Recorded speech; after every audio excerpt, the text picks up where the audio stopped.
Okay, insyaAllah kita boleh.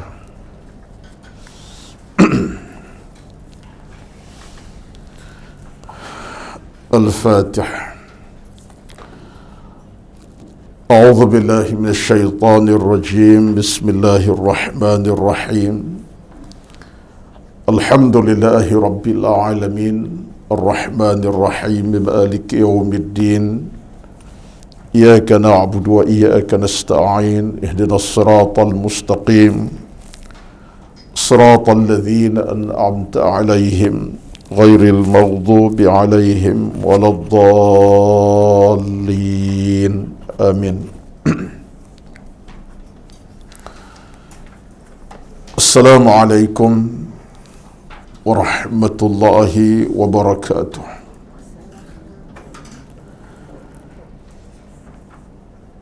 إن الحمد لله نحمده ونستعينه ونستهديه ونستغفره ونعوذ بالله من شرور أنفسنا ومن سيئات أعمالنا من يهده الله فلا مضل له ومن يضلل فلا هادي له. أشهد أن لا إله إلا الله وحده لا شريك له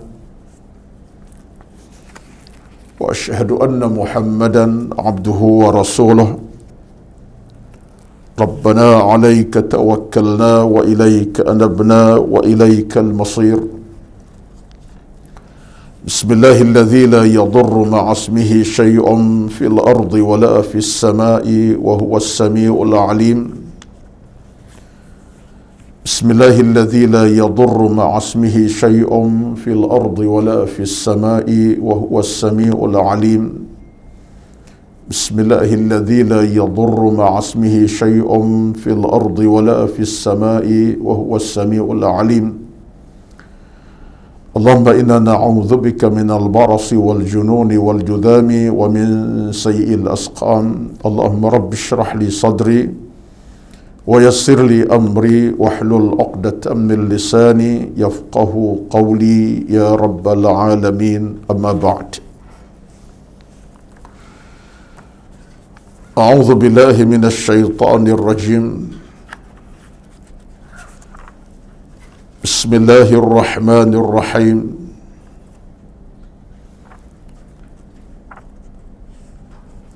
Wadzakir fa inna dzikra tanfa'ul mu'minin, dan berilah peringatan, sesungguhnya peringatan yang disampaikan memberi manfaat kepada orang-orang yang beriman. Sadaqallahul azim. Surah Az-Zariyat ayat 55. Yang dihormati, dikasihi dan kuasa pengurusan program Kuliah Duha Muslimat Masjid An-Nur USJ 4 Subang Jaya, dan yang diraikan, yang dihormati seluruh kehadiran para jamaah Kuliah Duha pada pagi ini. Alhamdulillah,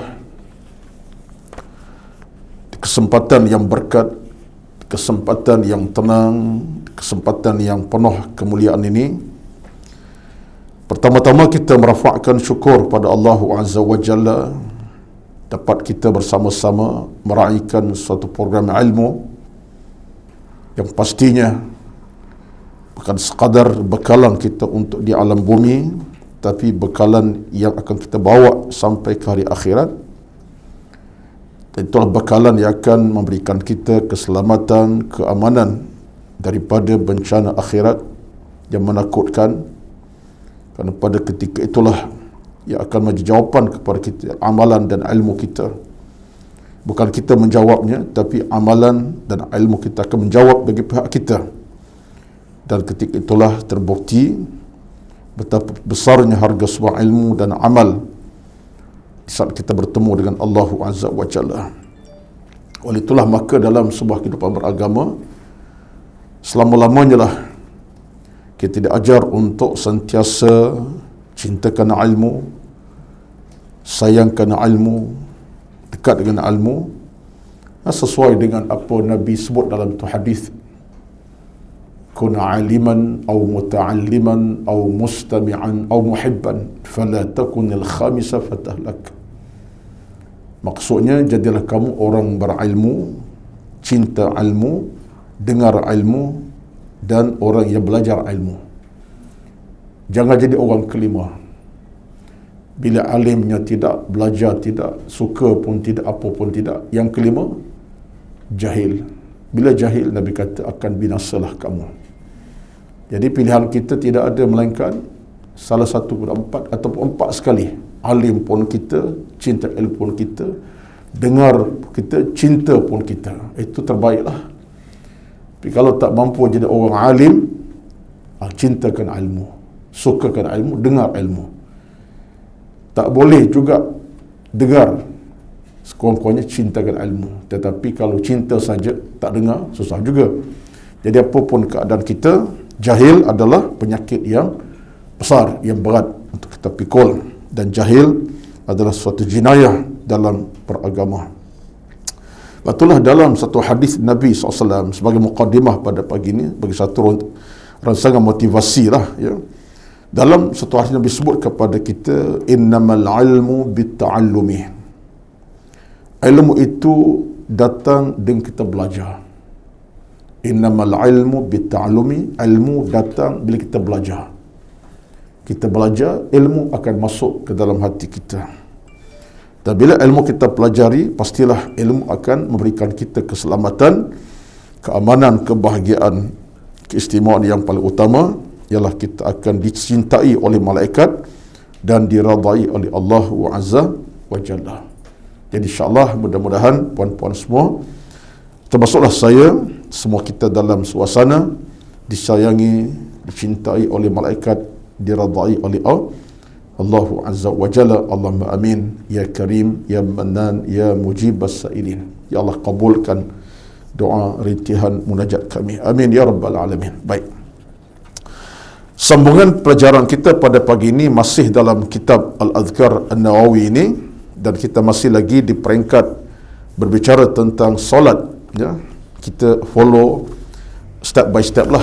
Saya pun bila tengok kepada bacaan dalam kitab ini, nampaknya panjang cerita bab salat, tapi itulah perbincangannya. Kita follow step by step dan sampai kepada penghujung kita akan selesai bab salat, masuk bab-bab yang lain. Kerana apapun keadaannya, kita bincang tentang bab zikir.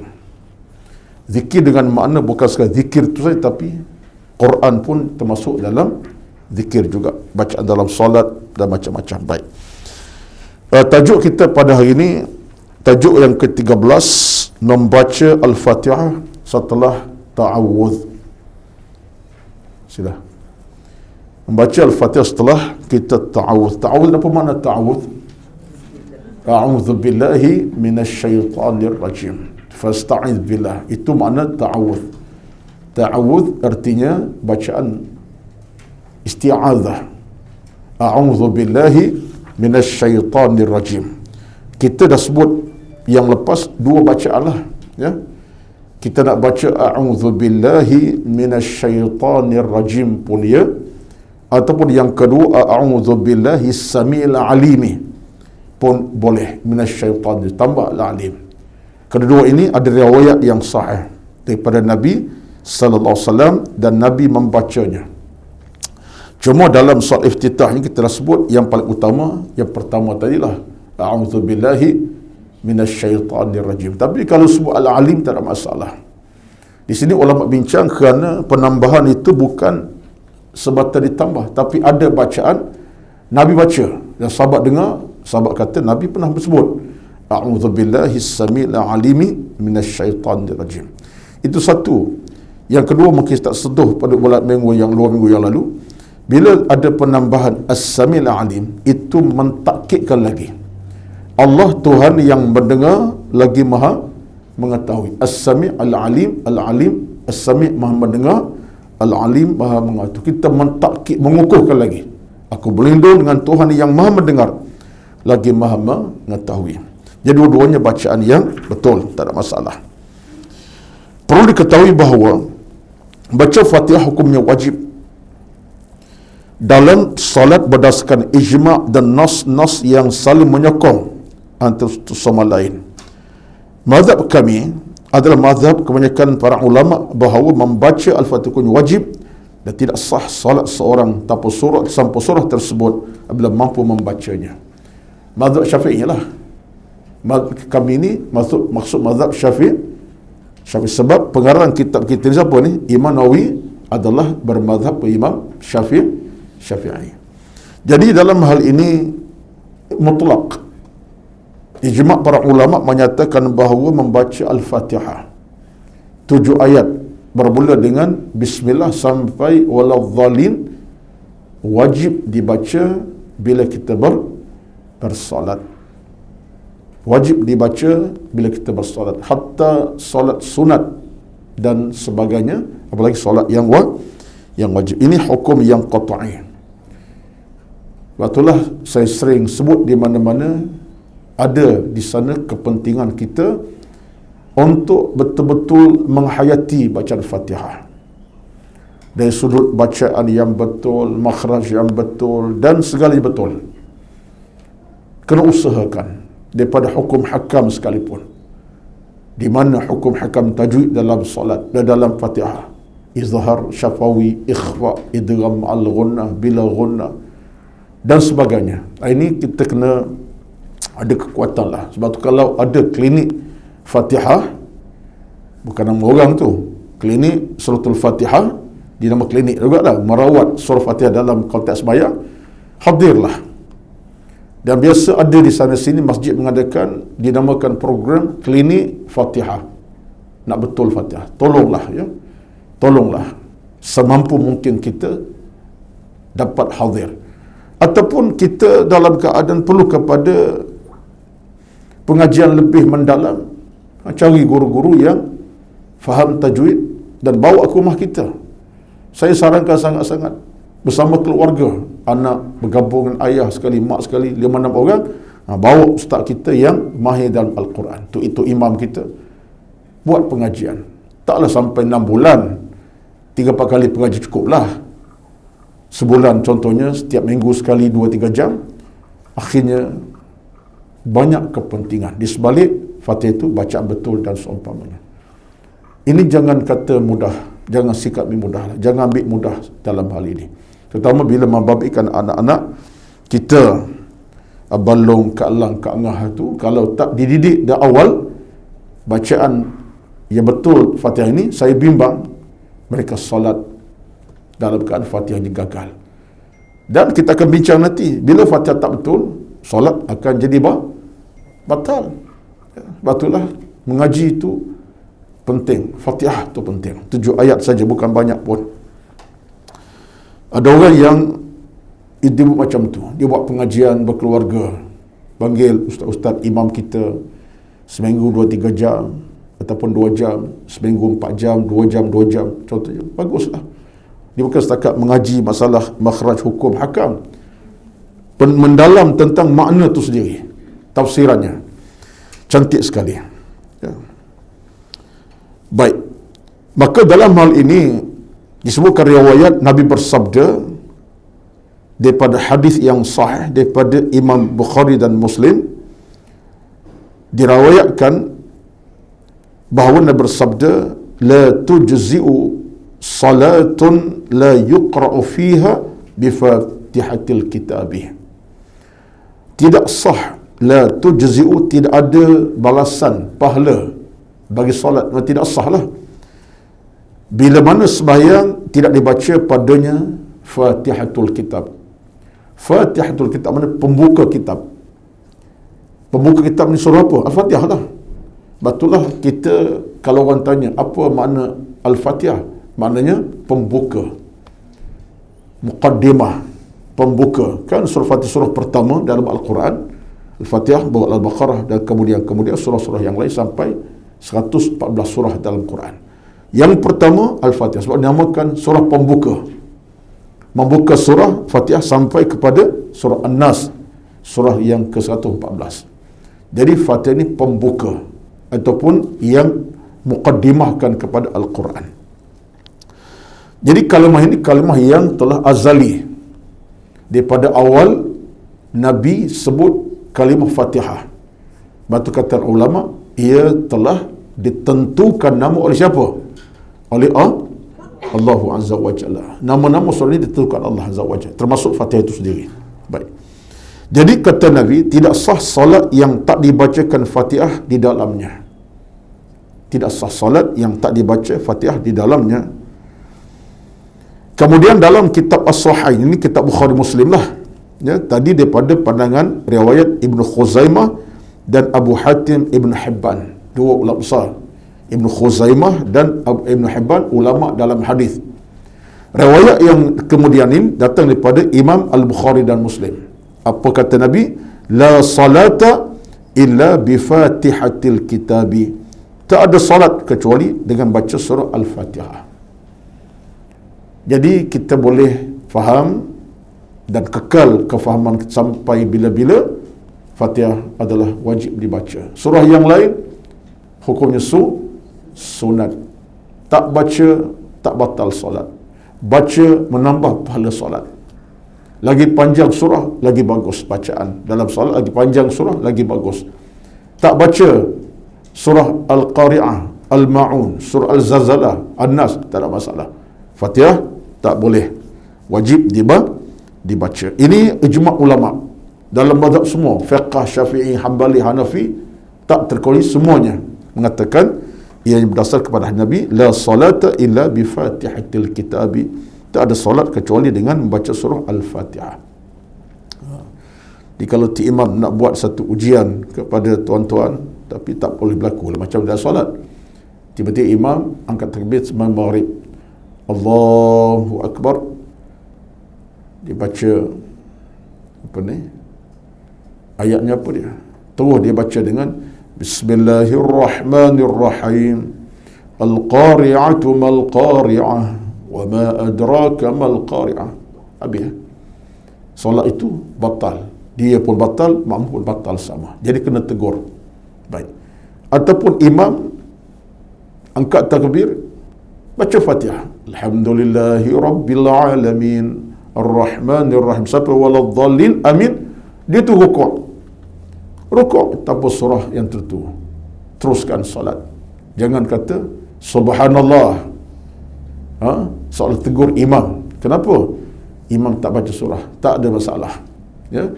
Tapi imam-imam yang cerdik tak kerja macam itulah. Menyusahkan makmum akhirnya. Ya. Dia akan baca juga surah yang pendek. Saya pernah alami macam tu. Kita musafir tapi di negara Arab lah, bukan sini. Tengah musafir kita ikut imam, Fatihah, amin, tu rukuk. Ya. Tapi kena faham semuanya ikut sujud macam biasa, tak ada masalah. Dia mula-mula terpegun jugalah, imam macam mana? Tapi kita ingat hukum bacaan solat sudah memadai dan telah selesai di sudut hukumnya sah. Baik. Sila. Sekiranya untuk imam tadi baca Al-Fatihah saja, jadi katalah dia terus rukuk. Jadi kita sebagai makmum ni macam mana kalau kita tak tahu dia biasanya kita baca Al-Fatihah tu selepas dia habis baca. Okey, dengan itu kita ikut saja imamnya. Tak, maksud saya tadi kita tak tahu, kita tak baca Fatihah lagi, kita dengar saja. Ya. Lepas tu dia Tak ada masalah, ikut saja. Tidak membatalkan solat kita. Ya. tidak batalkan solat kita. Kalau kita makmum ikut apa yang imam, sebab imam ju'ilal imam, dijadikan imam untuk diikuti. Masa ketika itu kita tidak wajib lagi membaca Fatihah, cukup memadai apa kita dengar daripada imam baca. Itu dia. Baik. Walaupun tidak, kerana memadai imam baca. Ya, sebab kebiasaannya bila imam baca surah, kita akan mula baca surah Fatihah. Tapi imam tak baca, ikut terus, sebab imam tak ada buat kesilapan dalam bab itu, dan kita tak dianggap bersalah dan tak mengurangkan pahala solat kita. Terus bahasa kata imam cerdik, dia tak macam tu. Sebab kalau dia buat macam tu, dia akan menyusahkan makmum, dan makmum pula mungkin dia tak faham, oi, solat aku batal ke ni?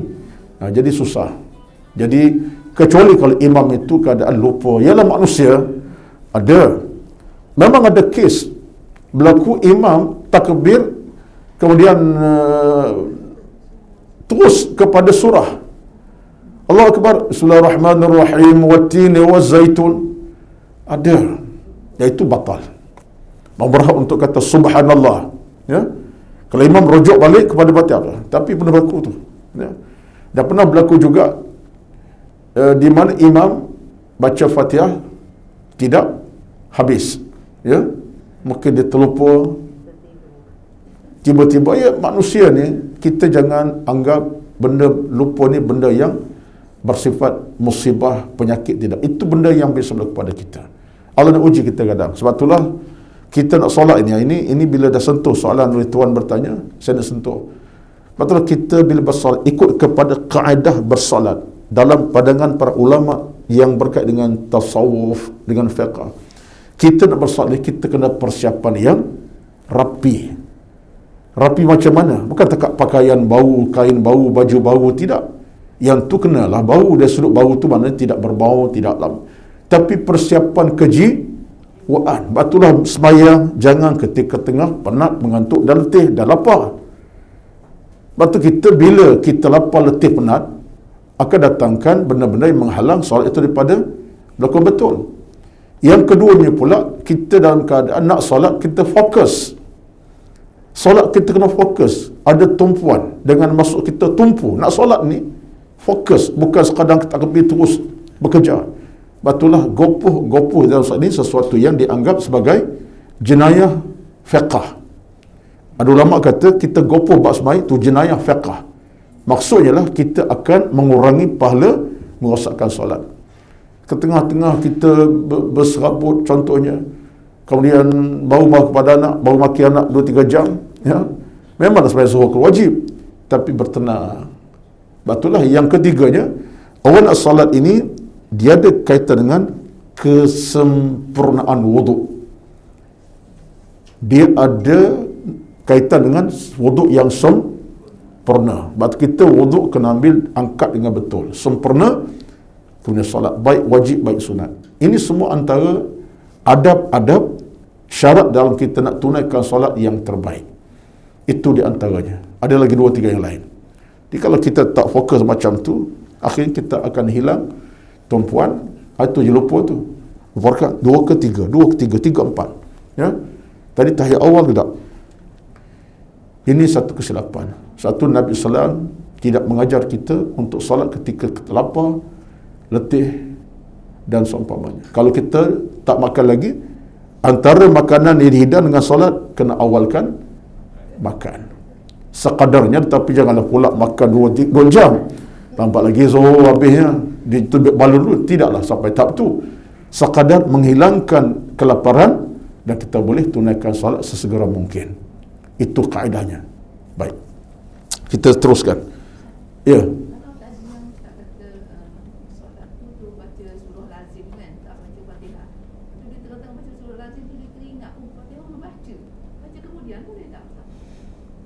Dia tak baca Fatihah awal. Dia baca surah lazim, dia terlupa nak baca Fatihah. Kalau baca surah lazim tu baru teringat nak baca Fatihah lagi. Okey. Boleh, tak ada masalah. Selagi dia masih dalam qiyam, masih masalah. Ada kemungkinan berlaku macam tu. Dia lupa baca Allahu Akbar, Bismillahirrahmanirrahim, Qul ya ayyuhal kafirun. Sampai kafirun tu Bismillahirrahmanirrahim. Alhamdulillahi rabbil alamin. Salat sah dan teruskan, tidak masalah. Sebab dia masih dalam keadaan qiyam lagi, belum pun rukuk dan seumpamanya. Baik. Pernah ada pengalaman ke tu? Okey. Wajib membaca lafaz Bismillahirrahmanirrahim kerana merupakan ayat pertama. Ini penting ni. Kita kena faham Al-Fatihah ini, Bismillah tu masuk dalam 7 ayat Al-Fatihah. Ya. Bismillahirrahmanirrahim. Alhamdulillahi rabbil alamin. Bismillah masuk dalam Al-Fatihah. Jadi maknanya wajib dibaca. Soalnya, dibaca basmalah tu dengan terang ataupun nyata ataupun secara jahri ataupun sir, itu soal kedua. Ada imam dibaca, kalau kita pergi ke negara Saudi contohnya, dalam mazhab Hambali, dia tak baca dengan kuat itu, tapi imam baca. Jangan kata baca, imam baca. Ya, tapi dengan untuk dia saja. Tapi kalau kita perhati, dengar Bismillahirrahmanirrahim. Alhamdulillahi rabbil alamin. Mereka faham hukum fiqh sembahyangnya. Cuma kita Syafi'i jelaslah, kita baca secara jahri awal lagi. Allahu akbar, Allahu akbar kabir. Sampai Alhamdulillahi Bismillahirrahmanirrahim. Kita cara secara kuat. Jadi maksudnya wajib membaca kerana ia adalah ayat pertama suratul Fatihah. Saya nak sebut satu perkara. Saya baru baca dalam 2-3 lepas, ya. 2-3 lepas saya terbaca satu tulisan artikel lama. Saya ingat artikel ni dah puluhan tahun, dah 20-30 tahun dah, tahun 80 lagi. 40 tahun lebih kurang, ya. Cantik. Dia kata apa? Bagaimana Al-Fatihah itu dimulakan dengan basmalah dan masuk dalam surah Fatihah 7 ayat. Surah Al-Kafirun tak ada, Al-Ma'un tak ada, Al-Zalzlah tak ada, surah mana pun tak ada, ya, termasuk dalam ayat-ayat berkaitan. Tapi Al-Fatihah ada. Jadi ada satu pandangan, pandangan ini saya rasa pandangan yang dikajilah, ilmiah. Dia kata ada munasabahnya, maka Allah jadikan Al-Fatihah itu bacaan rasmi kita dalam solat, supaya tidak ada orang lupa dan lalai untuk baca Bismillah ketika bersolat. Rahsianya di situ. Hebatnya Fatihah itu kerana menjadi bacaan rasmi, dalam bacaan wajib dalam solat, tak langsung kita akan baca dengan nama Tuhan dulu. Bismillahirrahmanirrahim. Alhamdulillah kemudiannya. Dengan nama Tuhan kita mulakan. Sebab solat ini pandangan, bukan hadis ni. Tapi saya tertarik sebab kata beliau dalam tulisan 40 tahun, 80 artikel. Pendek ringkasnya, tak panjang mana pun. Dia kaji tentang kekuatan Fatihah dalam bab solat. Jadi kata beliau dalam artikel tu, ialah taklah berapa penting mana pun, tapi sebutlah juga ilmu. Kata beliau, batulah maka bila sebut bacaan dalam Fatihah Bismillah itu menandakan kita dalam hidup ini kita terikat dengan Allah dalam semua keadaan, termasuk dalam solat. Bila kita bermula dengan solat, ikat dengan Tuhan, maka semua urusan hidup kita mesti ikat dengan Allah dah. Dalam solat kita ikat dengan Allah, Bismillah, dengan nama ya Allah, dengan nama ya Allah. Kata beliau, maka seluruh hidup ini kita kena ikat dengan Allah Azza wa Jalla. Sebab solat itu kalau kita ikat dengan Tuhan, yang jauh, yang lebih jauh lagi, makan, minum, pakai, harta, mesti diikat dengan Allah Azza wa Jalla. Bismillah, dengan nama ya Allah, aku nak solat sekarang ini. Maka dalam soal makan, minum, pakai pun kita ikat dengan Allah Azza wa Jalla. Baik. Wajib pula hukumnya membaca Al-Fatihah lengkap dengan seluruh harakat tasydidnya yang berjumlah 14. 3 dalam bacaan basmalah dan baki telah selepasnya. Ini kita tak kajilah. Saya nak nukilkan saya kepada tuan-tuan, wajib membaca dengan betul lah. Baca dengan betul. Daripada permulaan bismillah sampai kepada waladhdallin, kena baca dengan betul. Saya tak nak bincanglah tentang persoalan tasydid ni, biarkan saja. Jadi agak berat juga disebutkan apabila menghilangkan satu syedid saja, bacanya batal. Kita baca Bismillahirrahmanirrahim, tak ada Bismillahirrahman contohnya. Patut Ar-Rahman dengan tasydid kan? Ar-Rahman, Ar-Rahim, tasydid tu. Kita baca dengan Bismillahirrahman Ar-Rahim contohnya. Boleh jadi batal bacaan Fatihah kita. Ini menunjukkan keseriusan, serius. Batulah membetulkan bacaan Fatihah, kata para ulama, suatu keperluan dan kemestiannya. Wajib hukumnya membaca tersebut secara berurutan dan berkesinambungan. Baca dengan, ini bab solat ni, tak boleh berhenti lama-lama lah. Maksudnya daripada awal bacaan ayat pertama hingga ayat 7 secara berkesinambungan. Jadi amalan macam ni saya rasa amalan yang kita dah lakukan. Tak adalah pula kita baca Bismillahirrahmanirrahim, Alhamdulillahi Rabbil Alamin, berhenti seolah nak berehat. Tak adalah macam tu. Tapi kalau berhenti kerana tak berapa nak clear suara serak, itu lain, itu tidak mencecatkan. Ada orang mungkin jadi imam sampai kepada bacaan Ar-Rahmanir-Rahim, suara dah serak, dia berhenti sekejap nak betulkan suara. Contohnya, tak batalkan solat, ya, dia akan sambung terus, Iyyaka na'budu wa maliki yaumiddin contohnya. Tak. Yang masalahnya berhenti tanpa sebab, nak berehat ke seumpamanya, rasa tak berlakulah, ya. Baik, apabila dia baca tidak mengikut peraturan, tidak kesinambungan, maka bacaan tidak sah. Namun tidak mengapa untuk diam sejenak agar menarik nafas. Tadilah suara serak, tersekat kerana agaknya tadi makan, tak ada minum air, ya, tapi ada rasa ayam lekat kat leher lagi contohlah, ya, contohnya dia ke leher ayam, macam mana, telan terus ke? Kalau benda tu boleh telan sajalah, ya. Kalau benda tu kena buanglah, ya. Baik, contohnya. Baik, yang saya nak pergi ialah perenggan yang ketiga, perenggan yang penghujung tu. Apabila salah baca Fatihah, kesalahan yang merosakkan maknanya, solatnya batal. Ini contohnya kita tukar baris tak pasal-pasal. Maliku contohnya, Maliki jadi Maliku, Malaki contohnya, Yaumuddin, ya, kita tukar baris tak pasal-pasal, tanpa sengaja, itu batal sembahyang. Basaran tuan-tuan kena ingat, dia ada suatu hal yang boleh merencatkan bacaan kita kalau baris bertukar. Sebab tu pastikan baris betul. Jangan ambil sikap mudah, kira baca tak boleh, kena hafal betul dan baca betul-betul. Maliki yaumiddin, iyyaka na'budu wa iyyaka nasta'in. Kalau kita baca wa iyyaka wa iyyaku, ya, na'bidi contohnya, itu sudah merosakkan.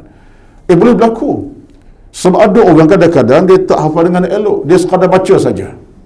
Dia baca tanpa perhatian yang fokus kepada bacaan, itu yang datang. Itu boleh membatalkan bacaan kerana ia telah merosakkan makna, merosakkan maksud, dan dia boleh batalkan. Bukan batal bacaan, batal solat keseluruhannya. Solat pun batal keseluruhan, bukan sahaja bacaan. Solat itu batal sama. Sedangkan jika tidak merosakkan maknanya, baca tak sah. Ialah mungkin tersilap. Maliki contohnya, dia baca Malika, ya, itu taklah menjatuh, tak merosakkan makna, tetap Malik tu raja, pemerintah. Cuma bagi salah ketika itu, setengah keadaan tidak jadikan solat tu batal. Yang merosakkan makna seperti mengucapkan an'amti atau an'amtu harakat kasar dhammah. Kita tukar terus barisnya. Itu tidak boleh. Jadi saya sebut ini bukan apa, sebab ia ada dua faktor. Dalam pemerhatian dua faktor. Faktor yang pertama, ada orang dia hafal sekadar hafalan. Belum tentu hafalan itu dia dapat ingat dengan betul. Lepas tu kita kena tengok betul-betul baru hafal. Yang kedua faktor kedua ialah dia tak belajar. Dia hanya dengar saja, dia pun ulang baca, dia baca, tak belajar. Itu pun di antara faktor yang boleh merosakkan bacaan Fatihah. Baik. Apabila tidak boleh membaca Fatihah, maka diganti dengan ayat-ayat lain sebanyak ayat Fatihah. Apabila tidak boleh membaca Al-Quran sama sekali, ini cerita, ini pandangan ulama dalam isu ini. Ada orang mungkin tidak boleh baca Fatihah. Sebab apa tak boleh baca Fatihah? Ya, agak-agaknya apa yang tuan boleh fikir? Payah juga nak cari alasan sebab tu sebenarnya. Ya, tapi takdirnya dia tidak baca Fatihah. Tapi surah yang boleh baca, surah Al-Zalzalah, idza zulzilatil ardu zilzalaha, baca.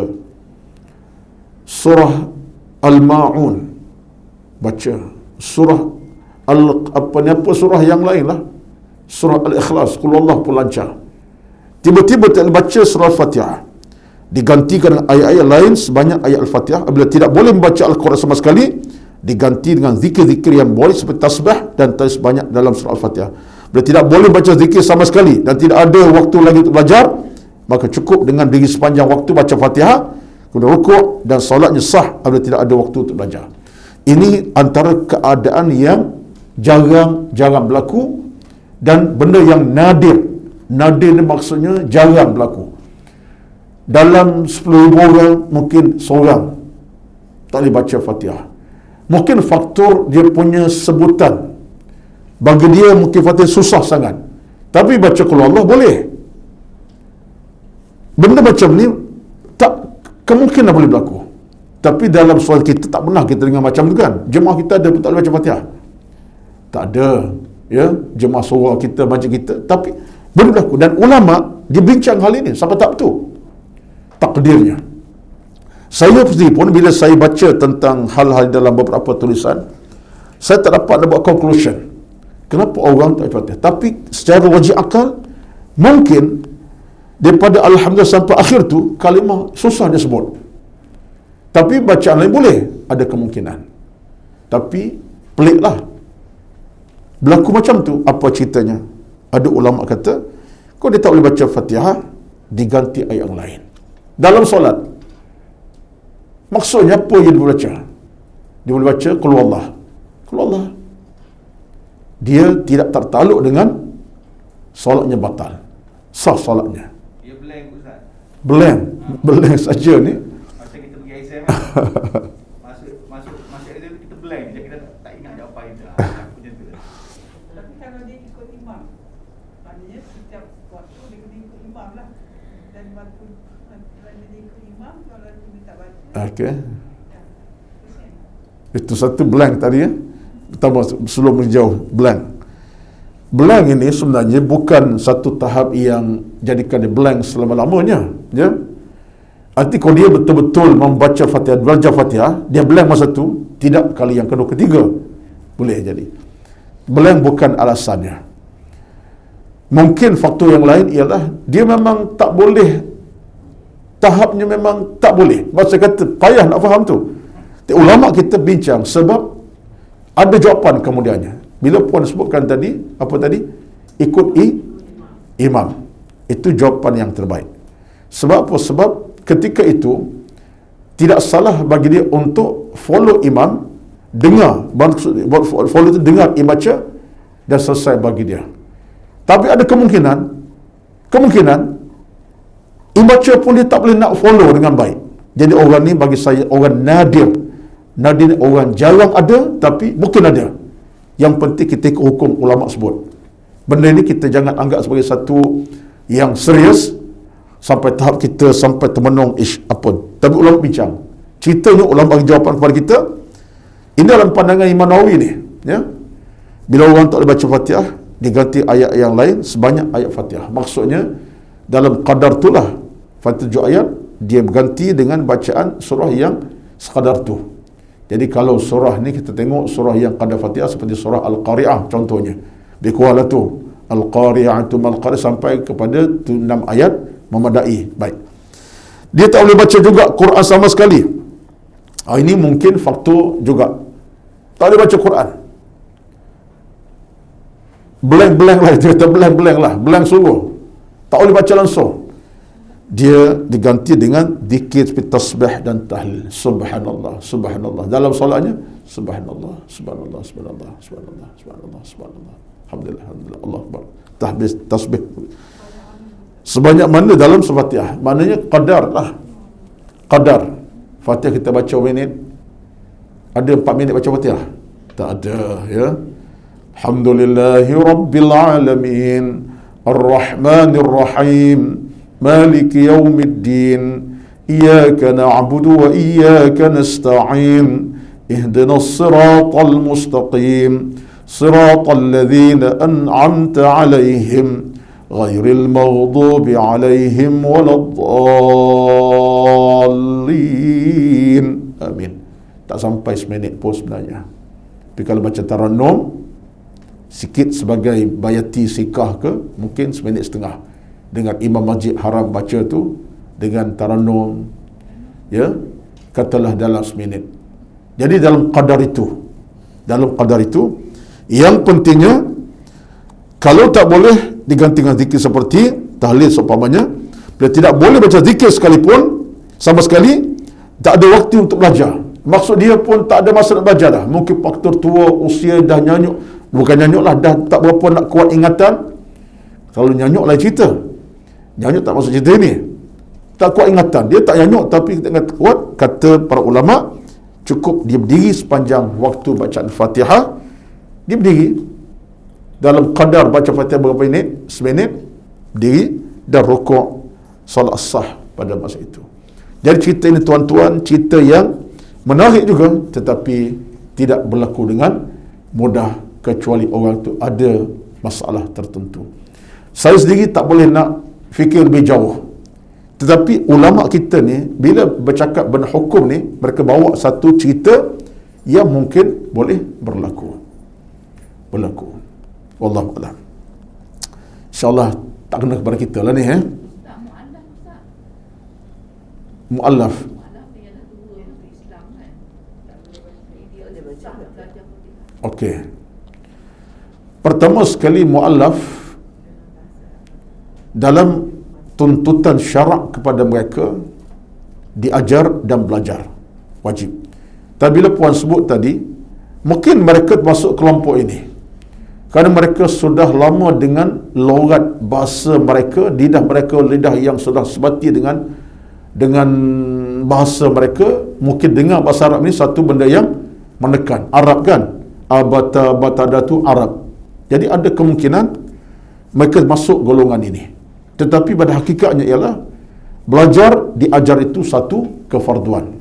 Sebab itu dalam soal kita dengan mu'allaf atau orang yang mu'allafatu qulubuhum ini, mu'allaf ini, mereka wajib belajar dan diajar. Tapi kalau mereka tahapnya, kalau masuk kerangka inilah, mereka masuk kerangka ini, terpaksalah follow yang inilah. Tapi bagi saya, setakat yang saya tahu, pengalaman saya, dan saya pun dalam Perkim Selangor juga, saya dulu sebagai AJK, saya tak dapat laporan daripada kawan-kawan kita seorang yang mu'allaf daripada sekian agama Islam ni gagal dalam membaca Al-Quranul Karim. Pelak macam lidah mereka dapat. Walaupun mereka tak boleh baca dengan betul Fatihah pun, tapi mereka belajar. Itu satu lagi perkara. Mereka ini kalau mereka tak mampu baca dengan betul, mereka boleh baca sekadarnya, solat mereka sah. Walaupun mereka mungkin baca dari sudut bacaan tak boleh laju macam kita, mungkin tersalah baris, sah. Tapi mereka kena belajar untuk belajar. Baik puan. Saya pernah tengok lah, ada penyakit Penyakit dia macam dia nak baca tu, dia tak boleh habis satu ayat sebab dia akan sentap macam Parkinson. dia sentap dia Parkinson. dia sentap tau, dia macam dia baca Alhamdulillah dia sentak dulu. Jadi maknanya satu ayat yang penuh tu dia tak boleh baca. Oh, itu pengalaman puan dengan orang yang Pakistan yang dia bukan ketar, saya berketar tangan apa, dia sebutan pun. Dia jadi macam Kalau itu yang puan pernah tengok, bila saya cermati puan sebut, kemungkinan orang ni termasuk dalam kelompok ini. Dia sentak, mungkin dia baca Alhamdulillah tak boleh selesai, ya, ataupun dia tak boleh sebut sebutan dengan betul, dan kemudian masuk blank tadi juga, jadi blank terus. Jadi orang ni dianggap golongan yang masuk dalam kerangka ini. Puan ada jawapan. Saya terima kasih, saya tak fikir macam tu, tapi mungkin apa yang tersebut itu saya rasa betul. Sebab orang Pakistan mungkin ada cabaran dia sudut ingatan pun jadi lemah, dia tak ingat sesuatu yang dengan baik, sebutan pun tak lancar, kemungkinan dia hilang sebutan yang baik. Jadi dalam Islam ni kita boleh ambil beginilah, kita boleh ambil satu kaedah mudah, dan ini satu ajaran kepada kita. Islam agama yang mudah, dipermudahkan Allah Azza wa Jalla kepada kita. Contoh macam dalam bab ibadat kita sekalipun, ya, ibadat kita sekalipun, orang tua yang sudah tidak mampu untuk berpuasa, dia umur 75-80, masih orang kata makan okey, yalah makan okey, dia taklah sampai 2 pinggan nasi, sekadar 2 sudu tu dah madai, tapi dia tak mampu nak berpuasa. Wajib dia puasa dah Ramadan, dia boleh tinggalkan, hanya dia bayar fidyah, tak wajib dia nak qada. Itu satu gambaran kalau kita Islam agama yang memang dipermudahkan hukum oleh Allah Azza wa Jalla. Kalau Islam kekalkan wajib puasa sampai macam mana tahap, itu satu penganiayaan. Sebab kadang-kadang biasa manusia dah lemah kekuatan, tak boleh berlapar 1 jam pun tak boleh, dia kena minum air juga walaupun sikit, apabila dia ada penyakit yang lain, mudah gastrik, mudah nak apa ni, nak tumbang, apa istilahnya ni, mudah nak jatuh, tumbang, pengsan apa, ada penyakit, ya, ya. Itulah kaedahnya. Jadi dalam agama dibolehkan tinggal ibadat Ramadan, puasa wajib digantikan fidyah. Jadi dalam ini kita tengok Islam agama yang begitu sekali harmoni hukum hakamnya. Cuma tinggal lagi kita kena belajarlah, jangan ambil mudah-mudah, ya, sampai kita, contoh kita musafir lah tuan-puan, kita musafir, Allah permudahkan usaha musafir kita, melewati saja 2 marhalah 85-86 kilo, 90 kilo kita ambil, yang puncak mudah 95 kilo, 90 kilo, diboleh dah kita sembahyang jamak qasar. Bukan saja jamak 2 waktu, qasar pula, 2 asar, 2 zuhur. Yang patut 4-4 boleh buat 2-2 plus 2-2-4 satu waktu. Jadi ini semua tandanya Islam tidak pernah jadi agama yang menyusahkan kita, kecuali kita menyusahkan Islam. Malas belajar, malas mengaji, malas berilmu. Baik, panjang pula cerita ni. Akan tapi jika ada waktu belajar maka harus mengulangi solatnya. Ini tadilah, mungkin orang tadi kalau ikut kepada puan cerita orang yang Pakistan tiba-tiba sembuh, maka di sini dia kena ulang balik solatnya dalam kerangka supaya solatnya sempurna. Termasuklah dia kena qada, kalau dia tinggal qadakan solatnya. Baik. Kemudian dari situ perenggan yang kedua, ketiga, kemudian setelah Al-Fatihah baca surah yang lain atau sebahagian daripada surah, hukumnya sunat. Ini sepakat para ulama dalam fiqh Syafi'i, Hambali, Maliki, baik semuanya, bacaan surah lepas Fatihah hukumnya adalah sunat, bukan satu kewajipan. Apabila tinggalkan, solatnya sah, tidak perlu sujud sahwi, baik dalam solat fardu maupun solat sunat. Sunat seperti ba'diyah, qabliyah dan seumpamanya lah. Tidak sunatkan bacanya dalam solat jenazah. Pendapat yang paling benar berdua pendapat, kerana solat jenazah solat yang ringan. Tidak sunat membaca dalam solat jenazah, untuk pendapat yang paling benar, 2 pendapat, solat jenazah ringan. Apa dia tu? Maksudnya apa di situ? Ini pandangan ni. Tidak disunatkan membacanya dalam solat jenazah untuk pendapat yang peringan, dan pendapat kerana solat jenazah peringan. Maknanya kalau tak baca Fatihah, bagi orang yang keuzuran tadi, jangan lupa tu. Orang tak uzur tak boleh lah. Orang keuzuran, dia nak sembahyang sunat apa ni jenazah, maka tak ada masalah. Sebab kita dalam solat jenazah ni sebenarnya, kalau ikut kepada kaedah fiqh, paling mudah pun, pertama takbir, terus baca Fatihah, kemudian takbir selawat, kemudian takbir baca doa kepada si mati, Allah maghfirlah kalau si mati perempuan, Allah maghfirlah si mati perempuan kalau perempuan, kemudian baca doa Allah la tahrim ajr wa akhirnya bagi salam. Batu solat sunat solat jenazah yang paling ringan, dan bacaan pun tidak bebankan. Tapi kalau orang tu tak boleh baca Fatihah, tidak batal solat jenazahnya ketika dia tak baca Fatihah baik. Kemudian saya nak pergi kepada, sebab yang lain-lain tu saya kira benda jelas, bab hukum hakam, bab solat itu jelas dalam bab sunat dibaca dalam surah panjang pendek dalam solat zuhur subuh, itu saya tak bincang panjang, tuan-puan baca sajalah. Sebab dia begini, dalam bab solat sunat, solat wajib yang lain seperti zuhur, asar dan subuh, tolak hari Jumaat disunatkan baca surah Sajadah dan surah Al-Insan. Maka dibolehkan baca apa surah dalam suasana yang sifatnya surah panjang mufassal, iaitu surah yang berisi ayat-ayat pendek saja. Subuh ini kalau ikut kepada hukum hakamnya, kerana meraihkan waktu, maka tidak perlu dibaca surah yang panjang. Ni sekarang ni, kita sekarang ni subuh pukul 6, 18 pagi sekarang ni. Hari ni 19 pagi dan 19 maka lewat ni. Jadi kalaulah tu imam baca surah panjang, dia telah mencederakan perasaan makmum dan jadikan makmum tidak selesa. Batulah hari ni kena jaga sikit dalam bab ini. Hatta kalau pagi Jumaat sekalipun, macam besok pagi Jumaat, kewajarannya tak perlu membaca surah As-Sajadah dan surah Al-Insan, khas bagi orang yang memang nak keluar bekerja. Negeri pun negeri tak cuti. Kalau Kelantan, Kedah mungkin okeylah, tapi kena raih.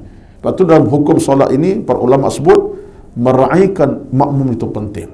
Kalau kita nampak dalam keadaan kita jadi imam, orang tuanya ramai, imam kena baca surah yang seafdalnya ringkas atau pendek, yang sifatnya ayat pendek-pendek.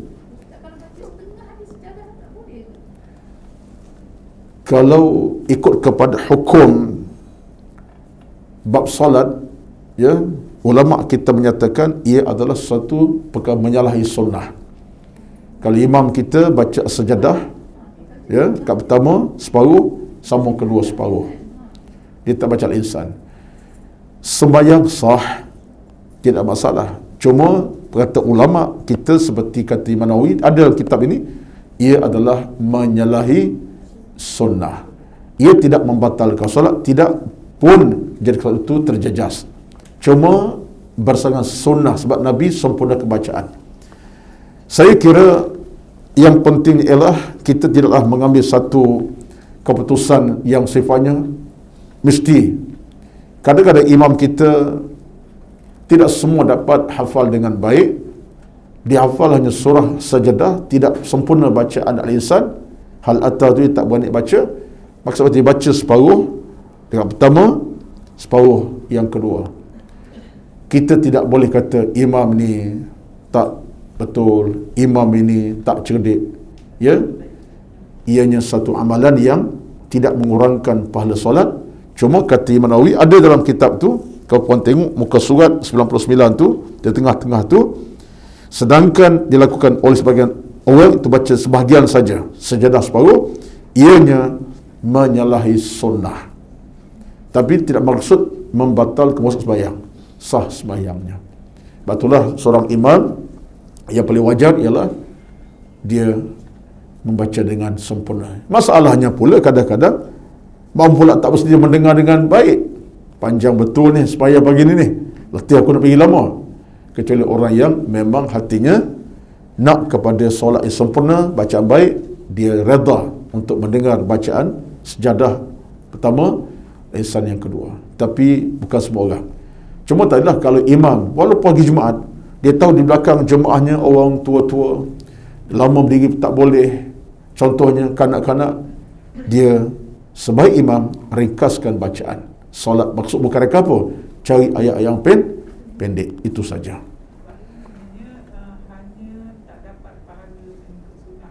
Ya, tak dapat pahala sunnah yang lengkap. Tapi solat tidak terjejas, pahala solat dapat, semua berjemaah dapat pahala 7 kali ganda, dapat, itu tak menjejaskan. Salatul jama'ati afdal min salatil fadhi bi 7 wa 10 darajah, dapat. Mana gambaran pahala itu dapat.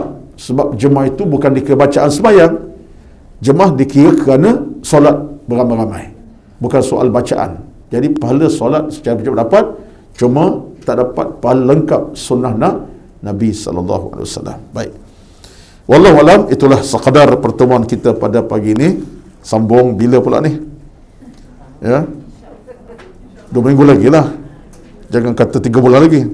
Kita Ramadan bulan Ramadan bulan 4, 2 bulan 4 mana sepanjang bulan 3 ada 2 kelas lagi lah. Baik, saya cuba tamatkanlah dan 2 kelas lagi tentang bacaan tentang solat ini. Amin ya rabbil alamin.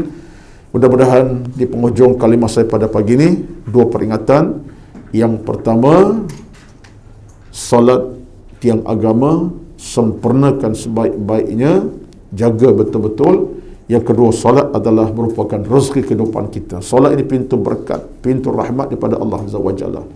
Solat jadikan umur kita berkat, amal berkat, hidup berkat.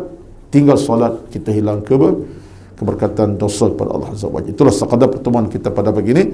Bismillahirrahmanirrahim. Alhamdulillahi rabbil alamin.